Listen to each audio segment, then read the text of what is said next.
예배 자리에 함께 하신 우리 성도님들을 주님의 이름으로 축복합니다. 또 영상으로 가정에서 예배 드리시는 우리 성도님들도 축복합니다. 우리에게 허락하신 그 구원의 기쁨과 또 그 풍성한 축복들을 기억하면서 우리 하나님께 우리의 시선을 옮기고 정말 기쁘고 감사한 마음으로 함께 예배하기를 원합니다. 몸이 불편하신 분들은 자리에 앉아 계셔도 좋고요. 다 같이 자리에서 일어서서 함께 하나님께 기도드리심으로 4월 셋째 주일 예배를 올려드리겠습니다.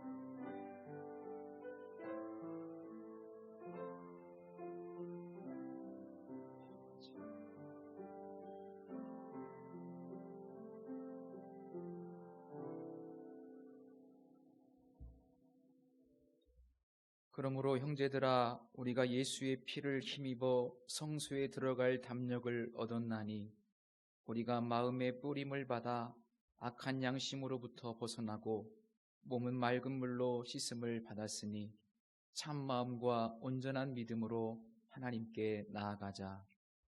은혜가 풍성하신 하나님, 사슴이 시냇물을 찾기에 갈급함 같이 저희들이 주님의 은혜를 간절히 사모하며 예배를 드립니다.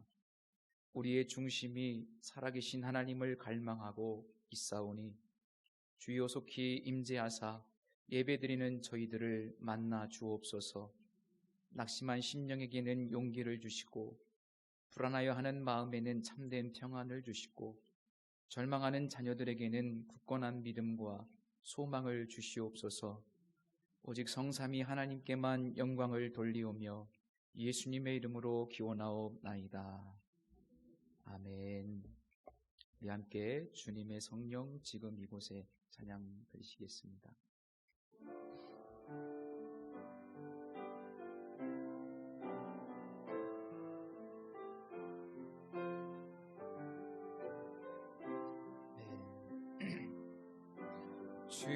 주님의 성령 지금 이곳에 임하소서.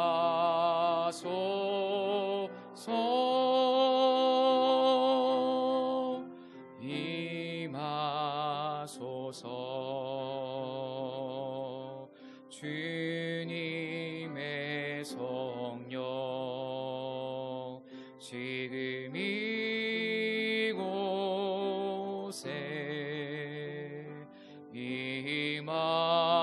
임하소서.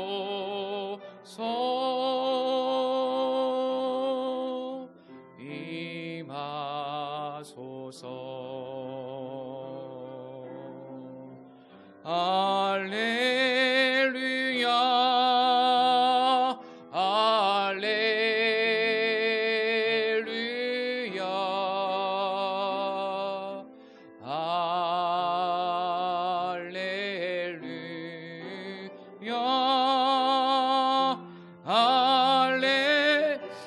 할렐루야, 할렐루야,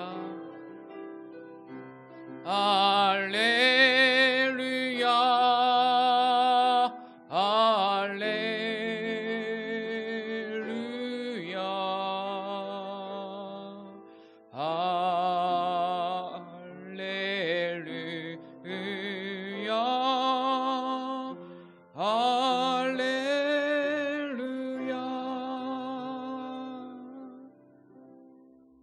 아멘. 우리 다 같이 사도신경으로 신앙 고백 드리시겠습니다. 나는 전능하신 아버지 하나님, 천지의 창조주를 믿습니다. 나는 그의 유일하신 아들 우리 주 예수 그리스도를 믿습니다. 그는 성령으로 잉태되어 동정녀 마리아에게서 나시고 본디오 빌라도에게 고난을 받아 십자가에 못 박혀 죽으시고 장사된 지 사흘 만에 죽은 자 가운데서 다시 살아나셨으며 하늘에 오르시어 전능하신 아버지 하나님 우편에 앉아 계시다가 거기로부터 살아있는 자와 죽은 자를 심판하러 오십니다.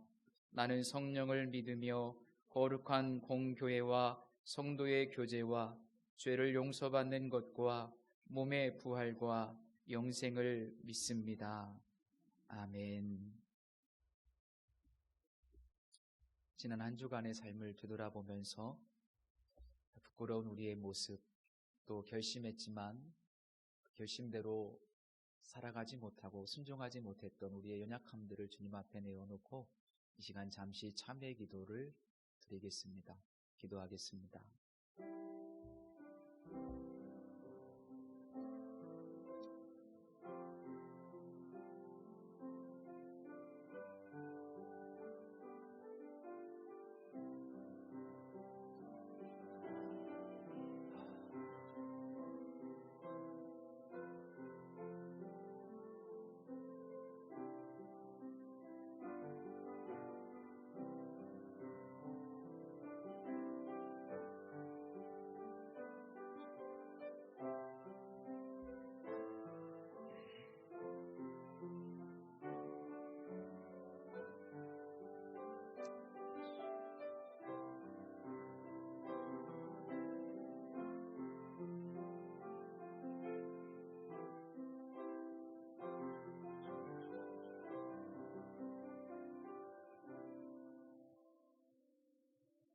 하나님이여, 주의 인자를 따라 내게 은혜를 베푸시며 주의 많은 긍휼을 따라 내 죄악을 지워 주소서. 나의 죄악을 말갛게 씻으시며 나의 죄를 깨끗이 제하소서.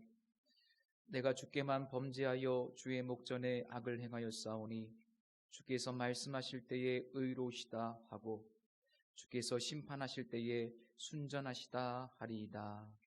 아멘. 자리에 앉으셔서 우리 함께 찬송가 19장 찬양 드리시겠습니다.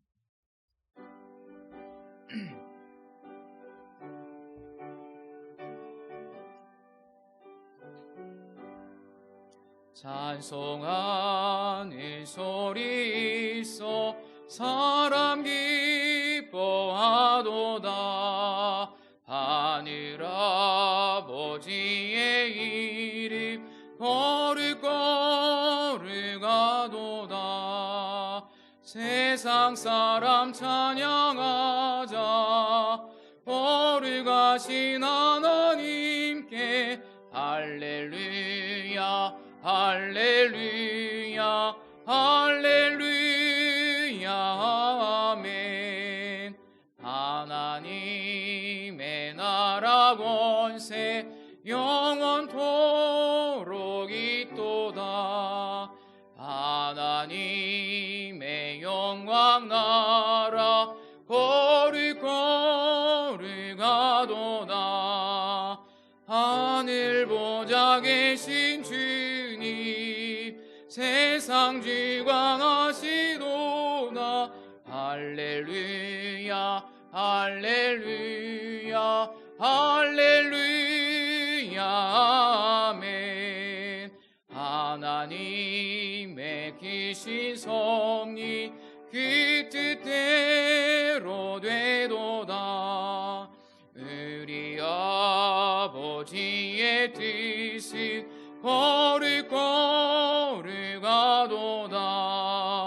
주여 속히 임하셔서 기쁜 나를 주옵소서. 할렐루야 할렐루야 할렐루야 아멘. 아멘. 성시교독 교독문 73번 이사야 65장 함께 교독하시겠습니다.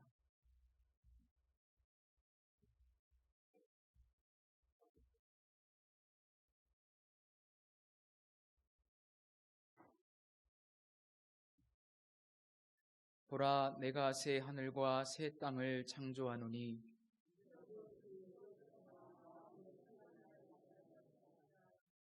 너희는 내가 창조하는 것으로 말미암아 보라 내가 예루살렘을 즐거운 성으로 창조하며 그 백성을 기쁨으로 삼고 우는 소리와 부르짖는 소리가 그 가운데서 다시는 들리지 아니할 것이며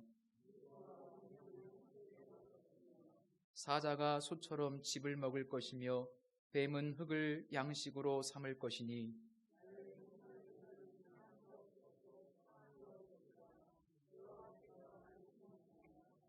아멘. 찬송가 438장 찬양 들으신 후에 김행자 권사님께서 회중을 대표해서 기도하시겠습니다.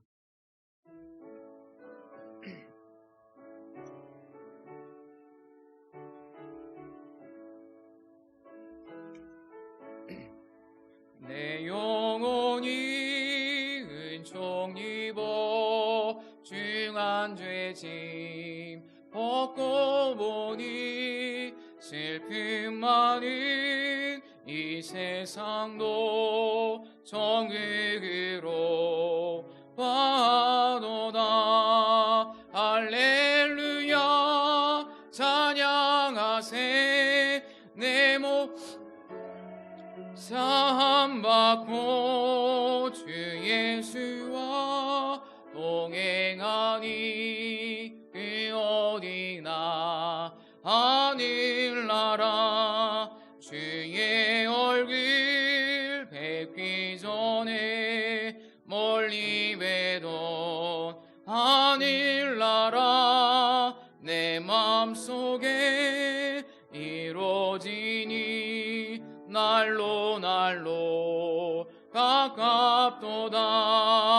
할렐루야 찬양하세 내 모든 죄 사함받고 주 예수와 동행하니 그 어디나 하늘나라 높은 산이 거친 들이 조막이나 궁궐이나 내 주 예수 모신 곳이 그 어디나 하늘나라 할렐루야 찬양하세 내 모든 죄 사함받고 주 예수와 동행하니 그 어디나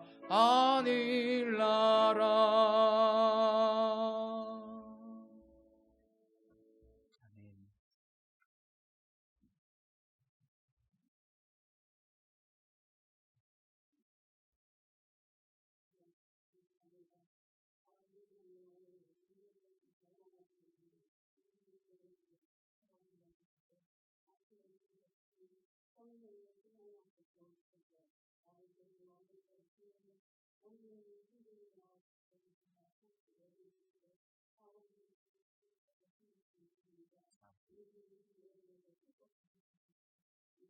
아멘. 저희들에게 아버지 하나님 주여 아버지 은혜를 부어주심을 감사합니다. 우리나라를 아버지 이 땅에 세우시고 우리나라에서 대한민국에서 우리가 누리게 함을 감사합니다. 또 우리의 비전교회를 세종시에 세워주시고 아버지 하나님의 세종시를 또 이렇게 부흥케 하시니 감사합니다. 세종시 이 땅에 우리 교회를 세우셨사오니 아버지여 우리 교회를 축복하여 주시고 아버지 하나님의 우리 교회가 아버지 다시 일으켜 주셔서 아버지여 목사님과 성도들이 한마음 한뜻이 되어서 이 교회를 이끌어 가는데 아버지 하나님께서 주인 되사 이끌어 주시사 우리는 뒤따라 순종하게 가겠습니다. 아버지 정말 우리 주님의 십자가의 보혈을 생각하면 하나씩 눈물이 납니다. 전에는 뭣도 모르고 그냥 교회 다녔지만 주님을 믿음으로 깊이 생각하면서 주님의 보혈이 내 안에서 이끌어는 것 같아서 정말 아버지 죄인을 사랑하여 주셔서 아버지 우리를 사랑하여 주셔서 감사합니다. 아버지 이 교회에 우리 안호선 목사님을 아버지 보내주셔서 감사합니다. 목사님께서 아버지 능력을 주시니 감사합니다. 아버지께서 아버지 목사님께서 말씀을 대언하실 때 성령님이시여 역사하여 주시고 말씀 속에 아버지 아버지 하나님은 말씀은 살아 역사하시는 말씀이시오니 아버지야 말씀을 대언하실 성령님 우리 속에 임하여 주시고 심령 골수를 쪼개주셔서 말씀으로 붙들고 또 한 주간도 이겨갈 수 있게 도와주시옵소서. 지난 한 주간 동안도 하나님 말씀 붙들고 거룩하게 살겠노라고 다짐하지만 우리 순간적으로 모르게 지은 죄도 있다면 아버지 하나님의 이 시간도 깊이 회개하기를 원하오니 깨우쳐 주셔서 회개시켜 주시옵소서. 하나님 아버지 우리가 전도할 때 아버지가 우리는 전도지만 돌립니다. 전도지를 받는 손길에 그 영을 아버지 말씀을 읽은 동시에 즉시로 하나님 영을 넣어주시사 그 마음과 발걸음이 교회로 나오지 않으면 견디지 못할 정도로 그 마음을 움직여 주시옵소서. 그 발걸음 우리 교회로 사용하여 주시옵소서. 아버지 이 빈자리를 채워주시옵소서. 우리 교회에서 나간 사람들 아버지 다시 아버지 이 교회로 돌아올 수 있도록 아버지야 성령 역사하여 주시옵소서. 아버지여 이곳에 있는 저희들 이곳에서 신발을 벗게 하여 주시옵고 아버지 신발을 벗고 이곳에서 나가지 않도록 마음과 발걸음을 이곳에 거하여 주시옵소서. 아버지 하나님 아버지는 우리의 친아버지십니다. 우리를 지으신 아버지 우리를 낳으신 하나님이시오니 우리 백성들의 기도 소리 들으사 응답하여 주시옵소서. 아버지 코로나가 우리를 아버지 앞세우고 있습니다. 아버지 코로나를 속히 종식시켜 주시옵고 애전대로 아버지 자유케 하여 주시옵소서. 아버지 이러다가 아버지 하나님 말씀을 잊어버리고 또 아버지의 교회를 멀리하고 아버지라 명령 잊어버릴까 또 염려되오니 아버지의 빨리 종식시켜 주셔서 우리가 자유롭게 하나님을 더 섬기며 하나님을 더 가까이 할 수 있는 아버지의 성령 충만함으로 이끌어 주시옵소서. 아버지 우리 코로나로 인하여 우리 하나님께서 세우신 뜻이 있으라 믿습니다. 우리는 나약하여 그 뜻을 하나님 뜻을 알지 못하오니 주여 아버지 우리 인지를 불쌍히 보시옵고 아버지 하나님이시여 이 나라를 불쌍히 여겨주시고 우리 민족들을 불쌍히 여겨주시고 구하여 주시옵소서. 코로나에서 구하여 주시옵소서. 코로나 예방 접종을 받은 사람들이 아버지 하나님이시여 부작용이 없게 하여 주시옵고 주여 없어 깨끗하게 이 나라를 아버지 이 세상을 깨끗하게 아버지 밝고 맑은 길로 인도하여 주시옵소서. 하나님은 아버지 우리 백성들은 아버지 죄가 많더라도 하나님 백성입니다. 하나님 아버지 제 코로나에서 우리가 아버지 속히 아버지 벗어나서 하나님께 자유롭게 아버지 신앙생활을 할 수 있도록 아버지 하나님께서 이끌어 주시옵소서. 그리고 우리나라를 압제하는 나라가 없게 해 주시옵소서.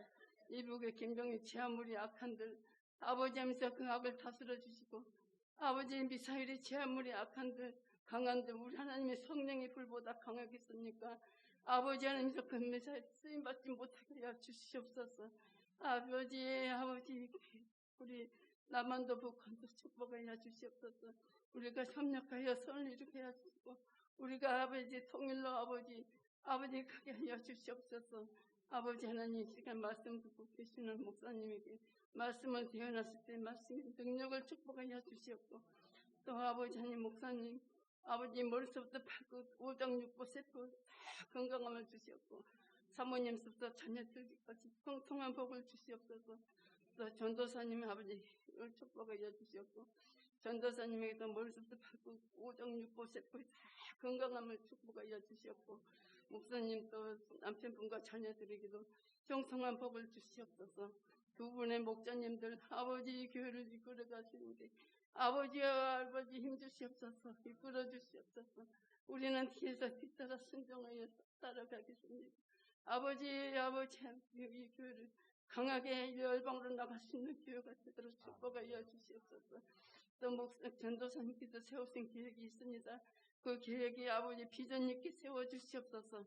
우리 교회로 사용하여 주시옵고 이 교회가 언제나 성령의 불같이 아버지 일어나는 아버지 하나님께서 정말 성령의 불로 아버지 하나님께서 부어주시옵소서. 아버지 하나님 모든 이 시간에 말씀을 듣고 오신 목사님 축복하여 주시옵고 말씀이 우리 심령을 아버지 쪼개는 아버지 말씀이 되어 주시옵고, 아버지여 시간 아버지여 끝까지 맡아주건 하여 주시옵고, 악한 사탄의 틈타지 못하게 해주시고 주님 영광 받으시옵소서. 기도와 진료 비추고 생명 되신 예수님 이름으로 감사하며 기도했습니다. 아멘.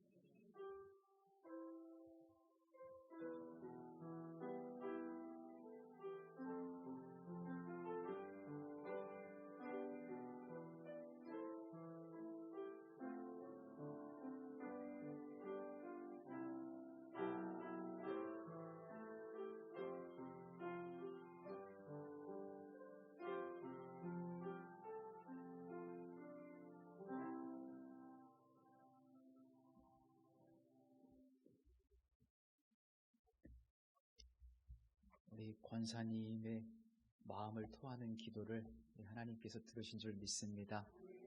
제가 5장 6부까지 세포까지 건강한 이유가 우리 권사님의 기도라는 사실을 오늘 다시 한번 확인하게 됐습니다. 우리에게 주시는 말씀 마가복음 1장 14절 15절 말씀입니다. 신약성경 53면입니다.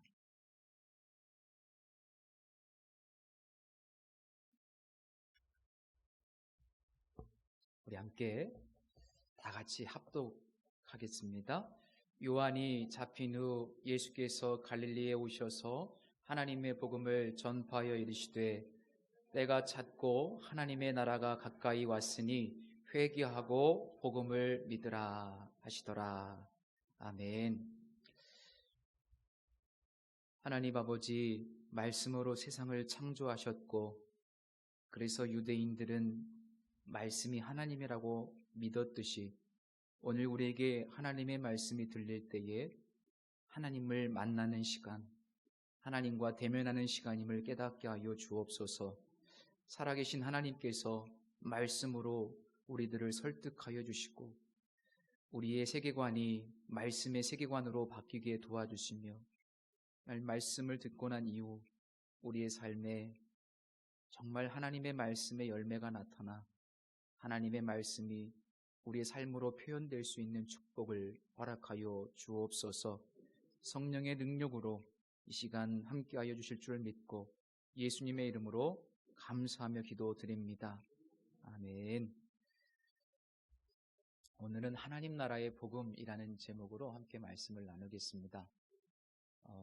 어린 시절에 저는 할아버지 할머니와 함께 3대가 사는 가족이었는데 할머니 권사님께서 늘 저에게 그런 말씀을 하셨습니다. 제가 할머니와 함께 늘 어린 시절 잠을 잤기 때문에 할머니 이야기를 참 많이 듣고 자랐는데 늘 그러셨어요. 빨리 천국에 가고 싶다. 빨리 천국에 가고 싶다. 그 말씀이 그냥 저는 진심으로 느껴졌습니다. 빨리 저 천국에 가고 싶다. 그런데 그렇게 빨리 천국에 가기를 소망하셨는데 저희 할머니께서 93세에 돌아가셨습니다. 그래서 소원하신 것대로 빨리는 천국에 가신 것 같진 않은데 돌아가실 때는 정말 고요하고 정갈하고 평안하게 이렇게 눈을 감으셨기 때문에 저는 정말 기쁨으로 천국에 들어가셨다고 믿습니다. 그 할머니의 영향 때문인지 몰라도 어린 시절 제가 이해하는 천국의 개념은 이런 것이었습니다. 우리가 죽으면 가는 곳이 천국이다. 그리고 천국이라고 하는 곳은 저 하늘 위에 어딘가에 하나님이 계신 어떤 공간. 그래서 저 하늘 위에 천국이 있다는 생각을 어렸을 때부터 늘 했던 것 같습니다. 그런데 아마 우리 여기 계신 성도님들도 지금까지 살아오시면서 어린 시절에 저와 같이 천국에 대해서 이해하시는 분들도 계실 수 있다고 생각이 됩니다.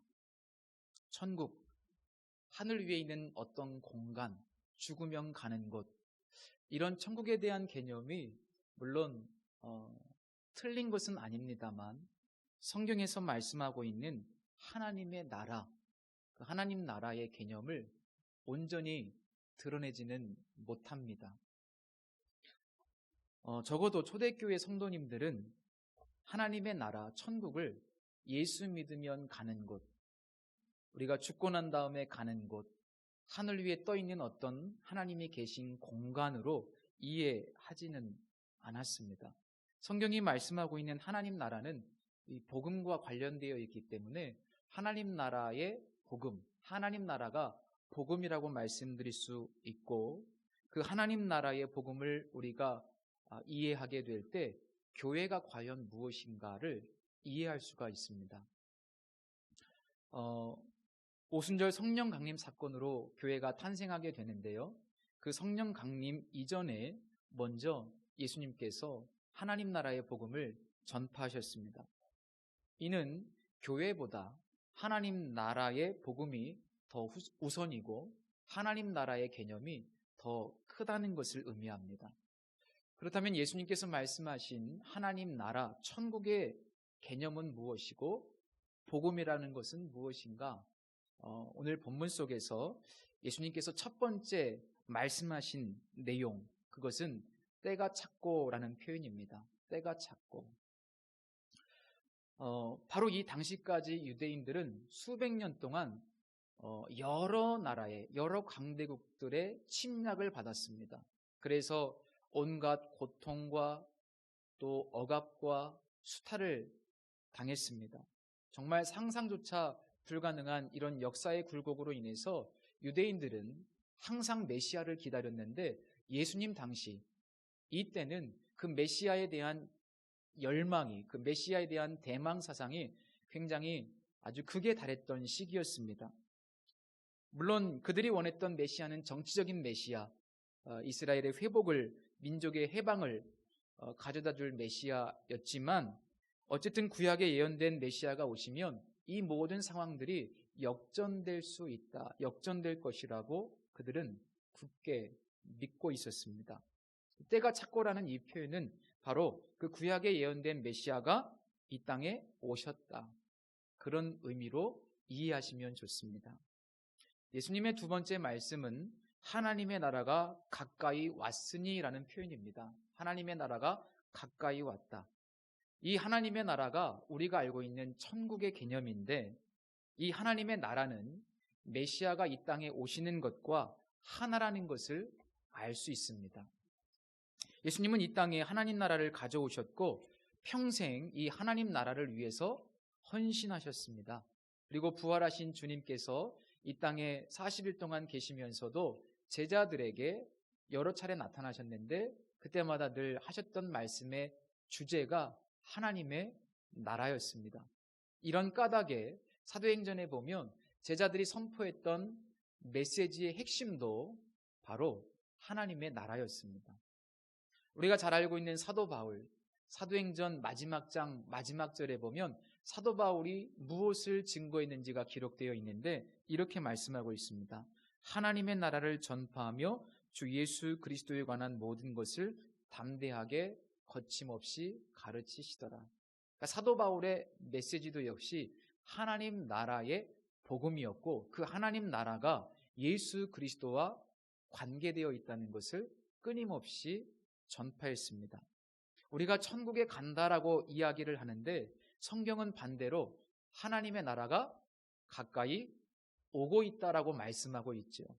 이것은 저의 이야기가 아니고 예수님의 말씀이고 성경의 이야기입니다.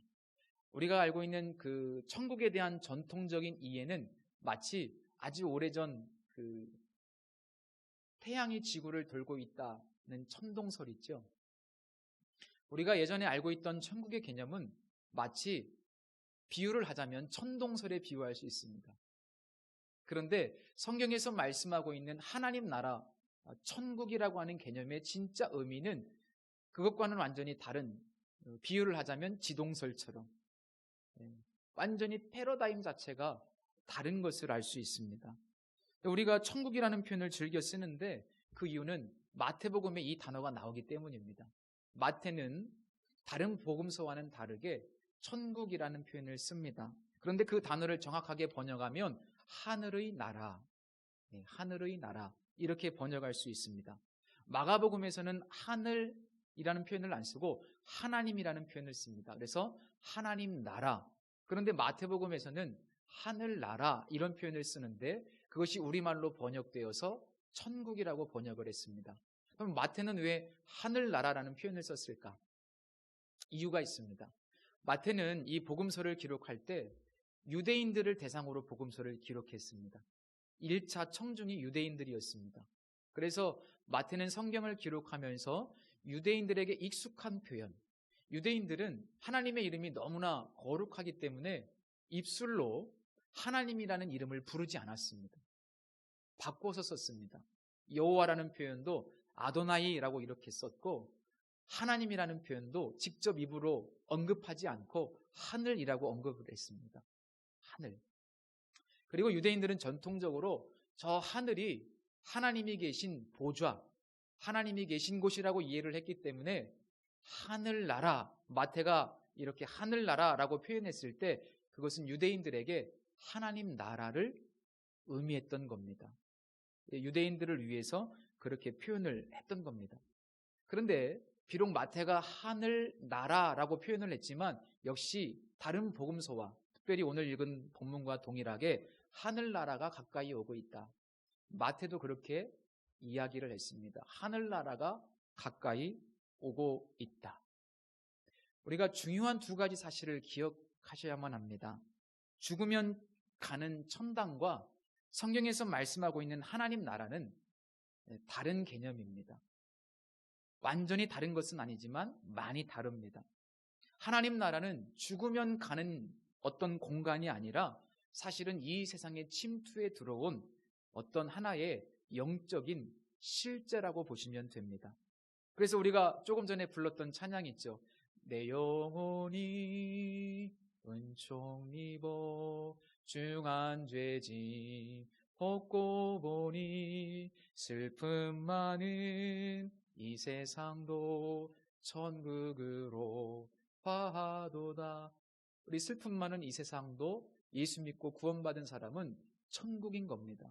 이렇게 찬양하지 않습니까? 할렐루야 찬양하세 내 모든 죄 사함 받고 주 예수와 동행하니 그 어디나 하늘나라. 그 어디나 하늘나라. 이 찬양이 굉장히 성경적인 찬양입니다. 그 어디나 하늘나라. 우리가 살고 있는 이 땅이 천국 하나님 나라로 바뀌는 것이죠. 그렇다면 우리가 죽으면 우리 영혼이 어디로 가게 될까? 주님 재림하실 때까지 우리 영혼이 머무는 곳은 어디인가? 그것에 대해서 좀 궁금하실 수 있을 것 같아요. 성경에 보면 예수님께서 십자가에 달려 돌아가시기 전에 그 옆에 있던 한 강도에게 이렇게 말씀하셨습니다. 오늘 내가 나와 함께 어디에 있으리라? 낙원에 있으리라. 낙원이라는 단어가 나오죠. 고린도 후서 12장에도 보면 사도 바울이 어디로 끌려가요? 낙원에 끌려갑니다. 낙원이라고 표현되어 있죠. 성경적으로 보면 죽음 이후에 우리 영혼이 예수님이 재림하실 때까지 잠시 안식하는 곳이 어딘가. 우리 성도님들은 수준이 있기 때문에 이제 앞으로 그런 장소를 누가 물어보시면 낙원에 우리가 잠시 안식하고 있다. 이렇게 수준 있는 대답을 하시면 됩니다. 낙원에 안식하고 있다가 예수님께서 재림하시면 우리 육체가 부활하게 되고 그리고 하나님께서 예비하신 새 하늘과 새 땅에서의 삶을 시작하게 됩니다. 그래서 죽음 이후의 삶은 낙원이고 여기에 잠시 머물러 있다가 새 하늘과 새 땅. 그래서 죽음 이후의 삶, 이후의 삶 이렇게 표현할 수가 있습니다. 자, 그렇다면 예수님께서 말씀하신 오늘 성경에 나오는 하나님의 나라라는 것은 과연 무엇인가? 이 나라라는 단어의 고대적인 의미를 알게 되면 이 말씀의 의미를 우리가 아주 쉽게 이해할 수 있습니다. 우리가 현대적인 개념으로 나라는 세 가지가 있어야 되죠. 국민이 있어야 되고 주권이 있어야 되고 영토가 있어야 된다고 말합니다. 그러나 고대 근동 지역에서 나라라고 하는 개념은 조금 다릅니다. 나라는 통치의 개념이고 또 주권의 개념이고 다스림의 개념입니다. 이해가 되시죠? 그러니까 성경이 말씀하고 있는 나라는 어떤 공간적이고 영토적인 개념이 아니라, 눈에 보이는 개념이 아니라 다스리는 것, 통치, 그리고 하나님의 주권적인 개념이라는 사실을 우리가 이해하시면 하나님 나라를 이해하기가 굉장히 쉽습니다. 이사야서에 보면 내 하나님이 통치하신다라는 표현이 나옵니다. 그런데 이 말씀이 기록된 그 성경 말씀은 바빌론 포로 시절을 이야기하고 있습니다. 그러니까 지금 바빌론의 통치 아래 있는데 유다 백성이, 성경은 뭐라고 말씀하고 있는가? 너의 하나님이 통치하신다고 말씀하고 있습니다. 저 눈에 보이는 바벨론 왕이 이 땅을 다스리고 있는 것이 아니라 오히려 이 땅과 그 바벨론 땅조차도 하나님이 통치하신다고 말씀하고 있는 거예요. 그러나 하나님의 통치는 눈에 보이진 않습니다. 왜? 하나님의 통치, 하나님의 나라는 눈에 보이는 것이 아니기 때문에 하나님의 주권, 하나님의 다스림, 하나님의 왕권을 말씀하고 있기 때문에 그렇습니다. 그래서 성경이 말씀하고 있는 나라, 하나님 나라라고 하는 것은 공간적인 개념이 아니에요. 영토적인 개념이 아닙니다. 훨씬 더 초월적인 개념이죠. 하나님께서 왕으로 통치하시고 다스리시는 상태, 그리고 그것의 드러남이 바로 하나님의 나라입니다. 그러면 하나님께서 왕으로서 다스리시고 그것이 드러난 가장 대표적인 형태가 뭘까요? 가시적인 형태? 그것이 바로 교회 공동체입니다. 이 교회 공동체는 하나님께서 왕으로 다스리시고 그것이 드러난, 눈으로 보이는 가장 대표적인 형태입니다. 우리가 대한민국이라는 국가에 살고 있지만 하나님을 왕으로 인정하고 하나님의 통치를 받고 있다면 실상 우리는 이 땅에서 하나님의 백성으로서, 하나님 나라의 백성으로서 살고 있는 겁니다. 언젠가 바리새인들이 예수님에게 그런 질문을 하죠. 하나님의 나라가 어느 때에 임합니까? 예수님께서 이 질문에 대해서 이렇게 대답을 하십니다. 하나님의 나라는 볼 수 있게 임하는 것이 아니요, 또 여기 있다 저기 있다고도 못하리니 하나님의 나라는 어디에 있는가? 너희 안에 있느니라. 하나님의 나라는 우리 안에 있습니다. 예수 그리스도께서 왕으로 우리 안에 오셔서 우리를 통치하시고 다스리시기 때문에 하나님의 나라는 이미 우리 안에 있는 겁니다. 왕 대신 하나님의 통치가 예수 그리스도를 통해서 이 땅에 지금 성취되고 있는 것, 이것이 바로 하나님의 나라가 가까이 오고 있다라는 말씀의 의미입니다. 그래서 하나님의 나라는 이미 예수 그리스도를 통해서 우리가 눈에 볼 수는 없지만 이 땅에 작동하고 있는 영적인 실제다, 이렇게 이해하시면 좋습니다. 그리고 예수님 재림하실 때 마침내 하나님의 나라는 완성이 되는 것이죠. 자, 하나님의 통치가 예수님 안에서 지금 이 세상에 이루어지고 있다는 사실이 복음이라고 말씀하고 있습니다. 왜 이 사실이 복음인가를 우리가 좀 깨달으면 굉장히 놀라운 다른 세계를 우리가 살아가게 되는데요. 당시 복음이라고 하는 것은 주로 두 가지 의미로 쓰였습니다. 첫 번째는 새로운 황제가 등극할 때 그 새로운 황제가 등극하는 소식을 전령들이 알려주는데 그 소식이 바로 기쁜 소식, 복음이었습니다. 새로운 황제가 등극했노라. 전령들이 다니면서 이 소식을 전하는 거예요. 이게 기쁜 소식이었고, 두 번째로는 전쟁에서 아군이 승리했다는 소식이 기쁜 소식이었습니다. 우리나라가 전쟁에서 승리했다. 이게 기쁜 소식이었습니다. 그렇다면 예수 그리스도가 하나님 나라의 복음, 하나님의 복음, 예수 그리스도가 이 땅에 오신 것이 복음인 이유는 결국엔 로마의 황제가 왕이 아니라, 로마의 황제가 우리의 주인이 아니라, 로마의 황제가 우리의 통치자가 아니라 예수 그리스도가 우리의 진정한 통치자이시고 예수 그리스도가 왕이시고 예수님께서 이 세상의 어둠의 권세인, 이 세상의 공중의 권세를 잡고 있는 그 사탄과의 영적인 전쟁에서 승리하셨다는 것을 의미합니다. 그래서 먼저 본문에서 우리는 예수님께서 왕 되신다는 사실을 발견할 수 있습니다. 14절 보시면 요한이 잡힌 후라고 기록되어 있죠. 요한이 잡힌 후. 자, 요한이 잡힌 후 예수님께서 본격적으로 활동을 시작하셨습니다. 요한은 어떤 사람인가? 오늘 읽은 말씀은 아니지만 2절과 3절에 보시면 구약에 예언된 말씀이 기록되어 있습니다. 세례 요한의 사명이 기록되어 있는데 주의 길을 준비하고 그의 오실 길을 곧게 하는 일. 주님이 길을 준비하고 그의 오실 길을 곧게, 길을 평탄하게 하는 일. 그 일이 세례 요한의 사명입니다. 그러면 이 주님의 오실 길을 곧게 한다는 것이 무슨 의미인가를 찾아봐야 되겠죠.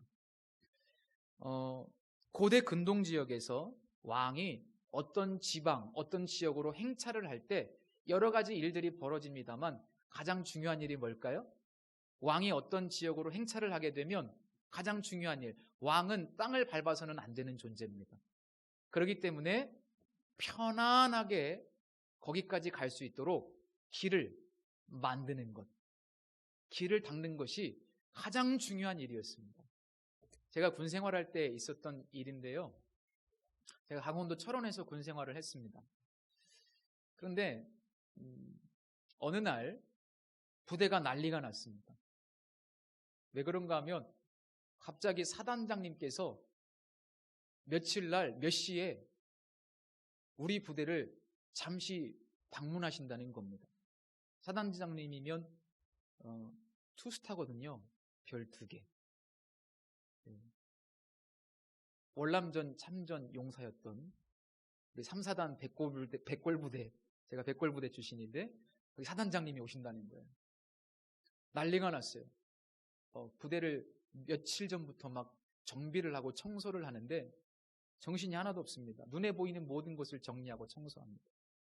페인트질이 벗겨진 곳은 다 다시 페인트 바르고, 그리고 저 앞쪽에서부터 비포장도로인데 우리 부대 입구까지 도로 비포장도로를 평탄하게 길을 작업을 해요. 흙을 갖다가 막 메꾸고 반질반질하게 막 쓸고, 그래서 편안하게 흔들림 없이 오실 수 있도록 작업을 하는 겁니다. 심지어 이제 그때가 이맘때였거든요.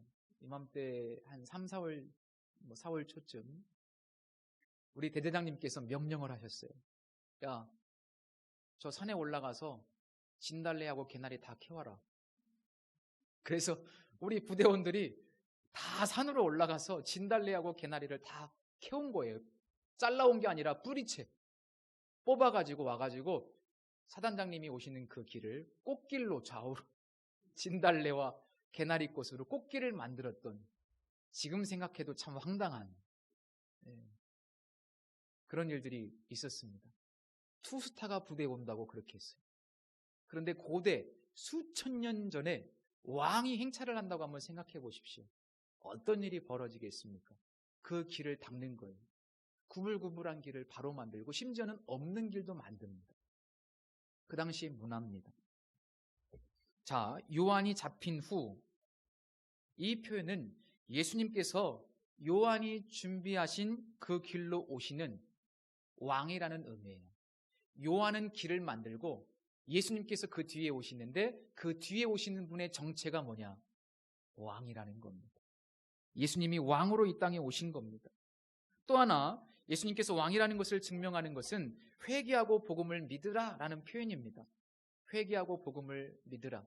이 말씀의 의미는 제가 다음 주에 다시 말씀드릴게요. 오늘은 이 말씀의 의미가 아니고 이 말씀의 표현 방식을 보겠습니다. 이게 어떤 형태로 되어 있냐면 문법적으로 명령입니다. 회개하고 복음을 믿으라. 자, 회개하십시오. 회개하시겠습니까? 이렇게 권면하지 않아요. 복음을 믿으시겠습니까? 이렇게 부탁하지도 않고 권면하지도 않습니다. 아주 심플하게 회개하고 복음을 믿으라 명령하십니다. 저는 성도님들께 감히 명령할 수 없습니다. 그런데 성경을 보면 예수님은 초지일관 명령만 하십니다. 오늘 1장에도 보면 잠시 후에 베드로를 부르시는 장면이 나오는데 예수님께서 뭐라고 말씀하십니까? 베드로야, 나 좀 따라와 줄래? 나를 좀 도와줄래? 라고 부탁하지 않으세요. 나를 따라라. 명령하십니다. 그 이후에도 마찬가지. 예수님은 계속해서 마태를 부르실 때도, 그리고 그 어떤 순간에도 여기 1장에 보면 귀신을 쫓아내는데도 귀신아 나가줄래 그러지 않습니다. 그냥 명령하고 선포하십니다. 왜 예수님은 명령만 하실까요? 예수님은 왕이시기 때문에. 성경을 보십시오. 예수님은 명령만 하십니다. 명령만 하시는 이유는 예수님께서 절대 군주시기 때문에 그렇습니다. 예수님께서 왕이시기 때문에 명령만 하십니다. 그렇다면 우리에게 주어진 이 말씀은 우리가 왕의 음성, 왕의 명령인데 우리는 두 가지 중에 하나밖에 선택할 수 없어요. 왕의 명령에 복종할 것인가 아니면 불복종할 것인가. 순종하지 않는 것은 불복종입니다. 가벼운 것이 아닙니다. 우리는 두 가지 중에 하나밖에 선택할 수 없어요. 자, 이 부분에 대해서도 다음에 다시 나누겠습니다. 중요한 것은 예수님이 왕이시기 때문에 하나님의 통치가 이미 이 세상에 왔다는 것이고 예수님을 우리가 왕으로 영접하면 이 하나님의 나라, 하나님의 주권, 하나님의 다스림 속에서 살게 된다는 사실입니다. 그래서 우리는 이미 하나님 나라에 살고 있는 겁니다. 그런데 이것이 복음이래요. 복음입니다. 왜 이것이 복음일까? 에베소서 2장 1절에서 3절 말씀에 보니까 이런 말씀이 있습니다. 그는 허물과 죄로 죽었던 너희를 살리셨도다. 그때엔 너희는 그 가운데서 행하여 이 세상 풍조를 따르고 공중의 권세 잡은 자를 따랐으니 곧 지금 불순종의 아들들 가운데 역사하는 영이라. 전에도 우리는 다 그 가운데서 우리 육체의 욕심을 따라 지내며 육체와 마음에 원하는 것을 하여 다른 이들과 같이 본질상 진노의 자녀이었더니. 자, 우리가 예수님의 통치 아래 살지 않으면 성경은 뭐라고 말씀하고 있습니까? 악한 영의 통치 아래 있는 것이라고 말씀합니다. 우리가 예수를 믿지 않는 것은 그냥 자연인으로 사는 것 같지만 실상 영적으로 보면 악한 영의 공중의 권세 잡은 자의 영향력 아래 사는 겁니다. 아무리 외적으로는 화려한 삶일지라도 실제로 그 사람은 허물과 죄로 죽은 사람이고 진노의 자녀라고 성경에 말씀하고 있습니다. 세상 사람들이 화려해 보여도 영적으로 보면 진노의 자녀들입니다. 실상은 진노 아래 있는 거죠. 골로새서 1장 13절 말씀에 보면 그가 우리를 흑암의 권세에서 건져내사 그의 사랑의 아들의 나라로 옮기셨으니 라고 말씀하고 있습니다. 우리를 그 흑암의 권세, 어둠의 나라에서 우리를 건져내셔서 마치 저 애굽 나라에서 이스라엘 백성들을 건져내신 것처럼 우리를 그 흑암의 나라에서 건져내사 하나님 나라, 그 사랑의 아들의 나라로 우리를 옮겨주셨다. 이게 과거형입니다. 이미 우리는 하나님 나라의 삶을 살고 있는 겁니다. 그래서 예수님께서 이 땅에 오심으로 하나님의 통치가 가까이 왔고 그리고 지금도 계속해서 하나님의 통치가 이루어지고 있다는 것은 이 세상을 잠시 통치하던 사단의 왕국이 공격을 받기 시작했다는 겁니다. 사단의 권세가 무너지고 죽음의 권세 아래 있는 사람들이 살아나고 죽음의 열매가 아니라 생명의 풍성한 열매를 맺을 수 있게 되었다는 의미입니다. 그래서 우리가 마가복음 1장 이 뒤편에 보면 예수님께서 가장 먼저 가버나움 회당에서 사역을 시작하시는데 거기서 무슨 일을 하시는가? 더러운 귀신을 쫓아내십니다. 귀신을 쫓아냈다는 것은 단순히 죽기했다, 귀신을 쫓아냈다는 의미보다는 그 이면에는 사탄의 권세가 패배했다는 것을 의미합니다. 사단의 권세가 패배했다는 것은 바꿔 말하면 하나님의 통치가 여기에 그 사람에게 지금 임하기 시작했다. 사탄이 떠나가고 하나님의 나라가 바로 그 현장에 임하기 시작했다라고 하는 것을 의미합니다. 그래서 하나님 나라가 가까이 왔다는 것은 어떤 의미에서 보면 전쟁이 시작됐다는 거예요. 전쟁이. 그리고 이 지상에 있는 교회 공동체는 하나님께서 예수 그리스도를 통해서 점령하신, 전쟁 용어인데 점령하신 하늘의 식민지입니다. 영광스러운 일입니다. 교회가 뭐라고요? 하늘의 식민지다. 하늘의 식민지다. 그 나라의 백성입니다. 하나님의 나라는 마치 겨자씨처럼 아주 작게 시작을 했지만 그 겨자씨가 큰 나무가 되듯이 이 땅에서 우리 눈에 보이지 않지만 하나님의 나라는 지금 계속해서 확장돼 가고 있습니다. 우리가 기도하고 있기 때문에, 우리가 복음을 전하고 있기 때문에 우리 눈으로 볼 때는 별것 아닌 것 같지만 하나님은 우리의 기도와 우리의 복음 전파를 통해서 또 우리가 선교사들을 위해서 기도할 때 우리가 그들을 위해서 후원하고 물질로 도울 때 그 모든 것들을 통해서 하나님의 나라는 지금도 확장되고 있는 겁니다. 이게 하늘의 식민지가 확장되고 있는 겁니다. 그리고 언젠가 주님 다시 오실 때 사단의 권세는 완전히 무너지게 되죠. 그리고 이 땅에 새로운 세계, 그것을 성경은 새 하늘과 새 땅이라고 말씀하고 있는데 그것이 완성이 됩니다. 영광스러운 그 순간이 우리 앞에 지금 다가오고 있습니다. 우리는 이미 예수님 안에서 이 하나님의 통치 아래 살고 있기 때문에 하나님의 나라에 살고 있기 때문에 그 왕의 백성으로 살고 있기 때문에 아무것도 그 무엇도 우리를 하나님의 통치에서 빼앗을 수 없고 우리가 두려워할 것은 아무것도 없습니다. 우리는 지금 하나님의 백성으로 하나님의 나라에서 살고 있다는 사실을 믿으시기를 바랍니다. 생각하건대 현재의 고난은 장차 우리에게 나타날 영광과 비교할 수 없도다. 사도 바울이 그렇게 선포합니다. 아직 이 하나님의 전쟁이 끝나지는 않았기 때문에 우리가 살아가면서 때로는 핍박도 있을 수 있고 또 고난도 있을 수 있지만 그러나 언젠가는 최후 승리를 얻게 된다는 이 놀라운 사실 믿으시기를 축복합니다. 이 믿음이 바로 초대교회 성도들의 신앙이었고 고백이었고 믿음이었습니다. 그들은 하나님의 나라의 개념을 분명히 알고 있었고 언젠가 이 하나님의 나라가 완성될 것을 믿었습니다. 사도 요한은 요한계시록 마지막 장에서 아멘 주 예수여 오시옵소서. 주님이 오시면 모든 전쟁은 끝나고 하나님의 나라가 하나님의 영원하신 목적이 완성되기 때문에 그것을 간절히 기도했던 겁니다. 자, 그 믿음을 가지고 있었던 초대교회 성도들에 관한 글을 2세기 변증 문서인 디오게네투스에게 보낸 편지라는 글에서 확인해 볼 수 있습니다. 제가 그 편지의 일부를 발췌해서 읽어드리겠습니다. 그들은 그리스에서 살든 야만인 도시에서 살든 옷 입는 것, 먹는 것, 기타 삶의 대소사에서 자기가 속한 나라의 풍습을 따릅니다. 하지만 동시에 그들은 서로서로의 안녕과 행복을 위해 아주 특별한 사랑을 살아내고 있습니다. 아주 특별한 사랑을 살아내고 있다.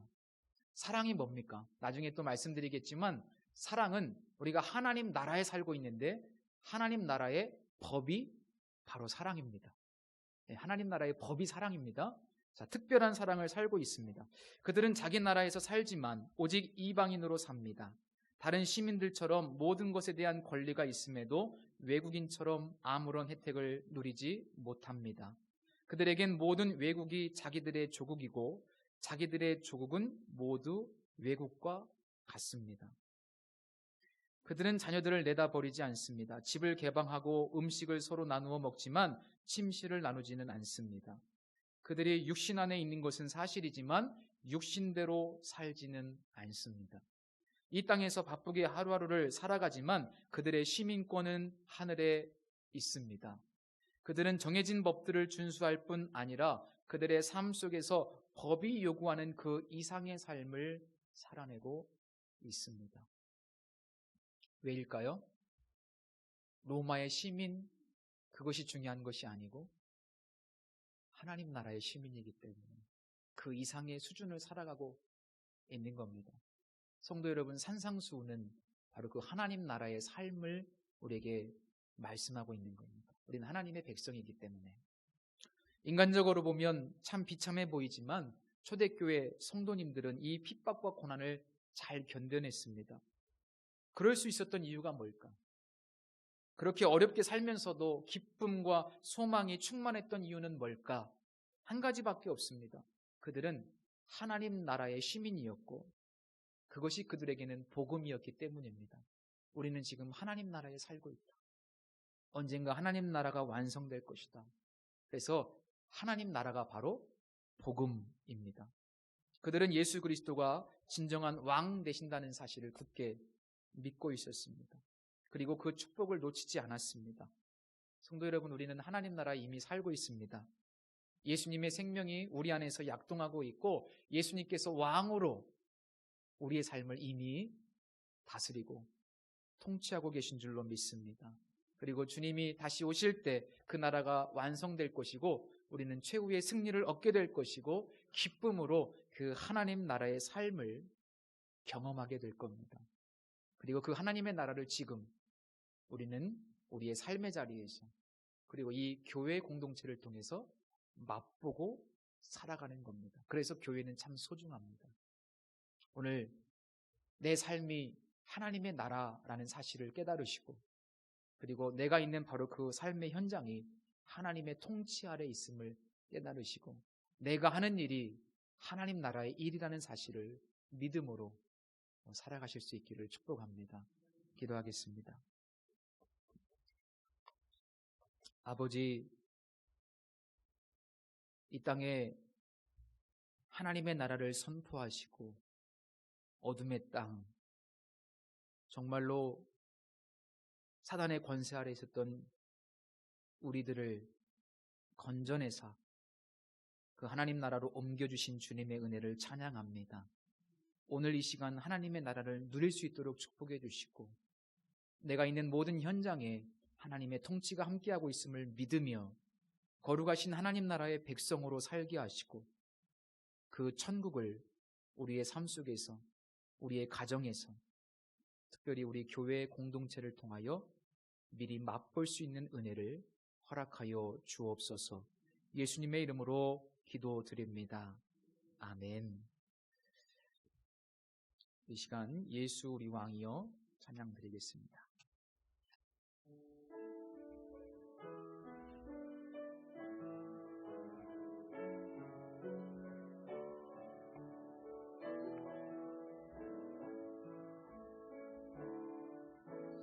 예수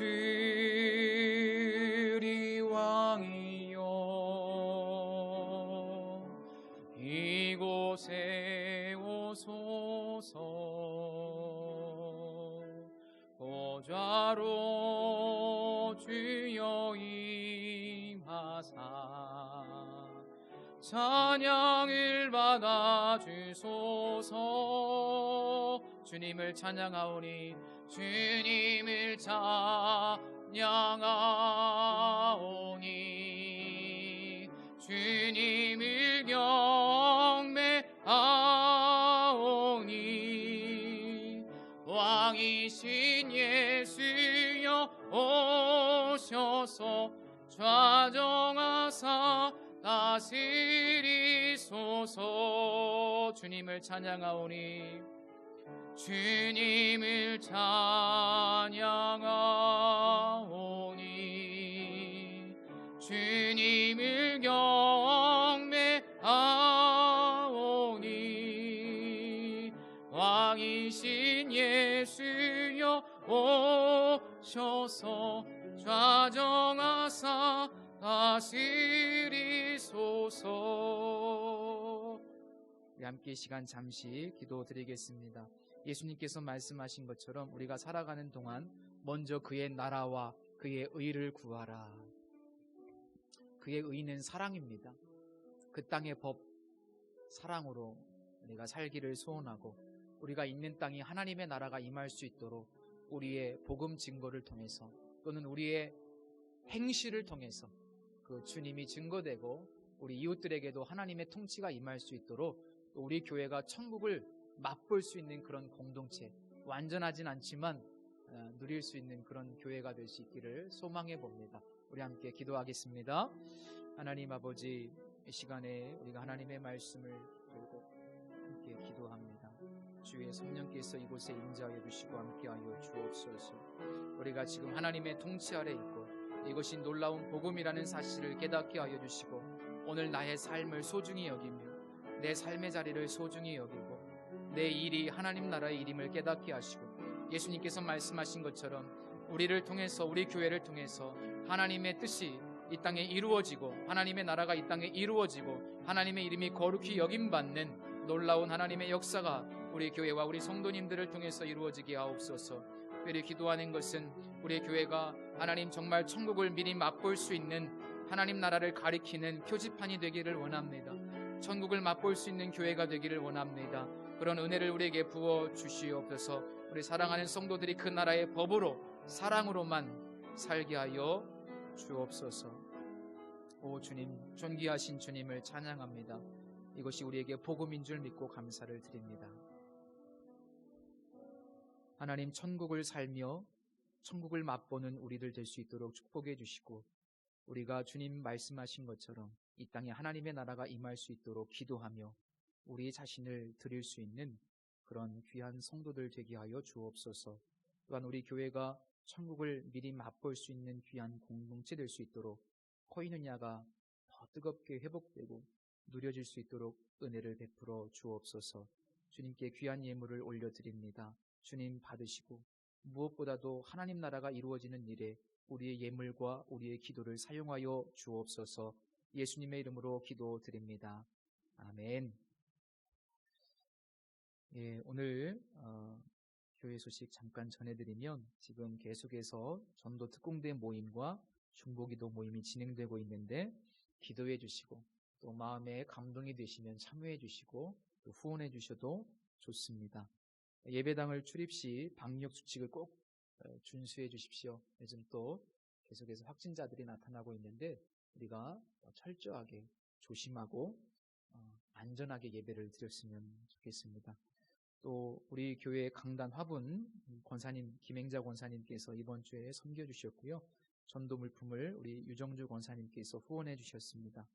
또 교회 십자가 및 간판을 무명으로 섬겨주셔서 아마 돌아오는 주 중에 진행될 수 있을 것 같습니다. 기도해 주시고, 또 광고에는 빠졌지만 우리 교회에 다니셨던 김유자 집사님이라는 분이 선자 첫 돌이라고 우리 교회에서 기도해 주셨다고 떡을 보내주신다고 그렇게 연락이 왔습니다. 아마 준비가 되셨는지 모르겠는데 받아가실 수 있었으면 합니다. 또 혹시 못 받아가시면 교회 식당에 냉장고에 넣어놓든지 그렇게 하도록 하겠습니다. 우리 다 같이 자리에서 일어서서 찬송가 57장 부르신 후에 축도로 예배를 마치겠습니다.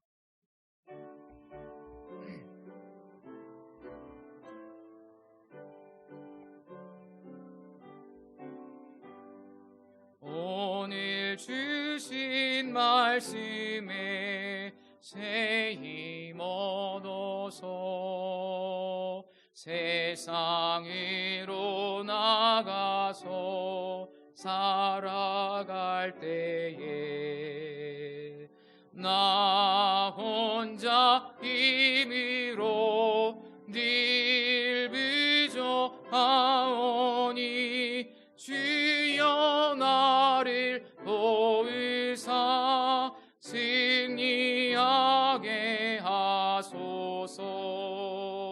아멘.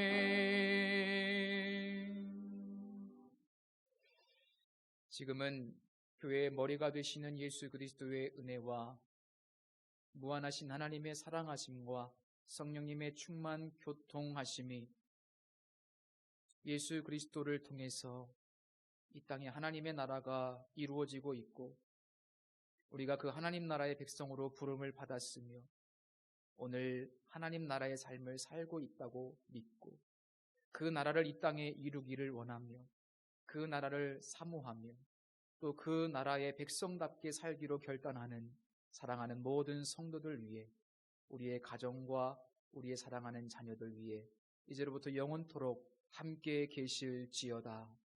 아멘.